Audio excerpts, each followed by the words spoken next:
वैसे तो कहा जाता है कि भगवान ने किसी को गरीब नहीं बनाया, हर किसी को इतना जरूर दिया है कि वो अपना जीवन यापन कर सके।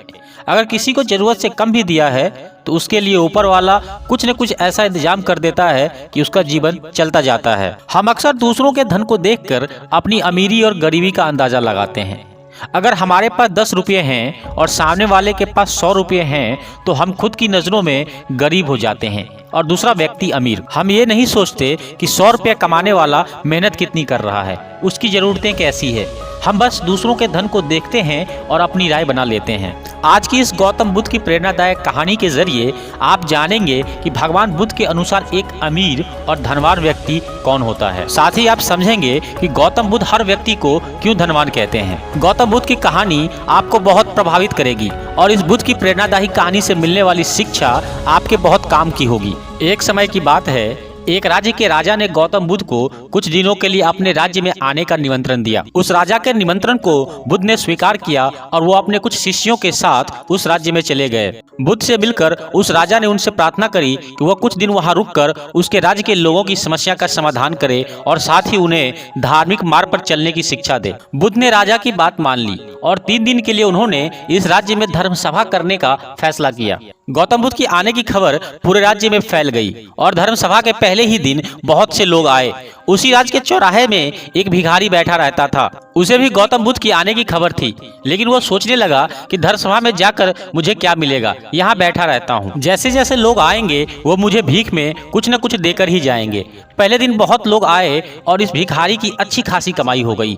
अगले दिन फिर वही सिलसिला चला। भीख मांगने के साथ साथ भिखारी ने यह भी देखा कि धर्म सभा में लोग जाते वक्त दुखी और उदास होकर जा रहे हैं और उसे कुछ देकर भी नहीं जाते, लेकिन जब वो बुद्ध से मिलकर वापस आते हैं तो काफी खुश दिखते हैं और खुशी खुशी भीख भी देकर जाते हैं। यही सोचते सोचते दूसरा दिन भी निकल गया।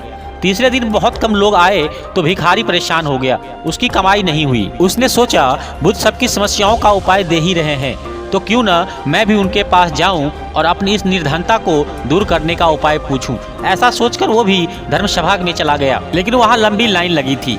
बड़ी मुश्किल से उसका नंबर आया। बुद्ध के पास पहुंचकर उसने प्रणाम किया और बोला, भगवान, इस गांव में सभी लोग खुश हैं और सभी धन सुविधा से संपन्न हैं, फिर मैं ही निर्धन क्यों हूँ। उस भिखारी को देखकर भगवान बुद्ध बोले, तुम निर्धन इसलिए हो क्योंकि तुम हमेशा दूसरों से मांगते रहते हो लेकिन कभी किसी को कुछ देते नहीं।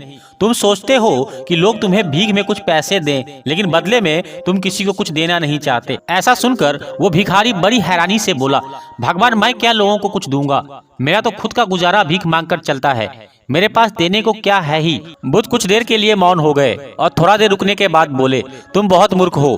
किसी को देने के लिए या दूसरों के साथ बांटने के लिए ऊपर वाले ने तुम्हें और हम सभी को बहुत कुछ दिया है, मुस्कुराहट दी है जिसे तुम दूसरों के साथ बांटकर उनके आशा और उम्मीद जगा सकते हो, आवाज दी है जिससे तुम मीठे शब्द बोलकर लोगों की तारीफ कर सकते हो, 2 हाथ दिए हैं जिनसे तुम दूसरों की मदद कर सकते हो, एक स्वस्थ शरीर दिया है जिससे तुम भीख ना मांगकर मेहनत का काम कर सकते हो।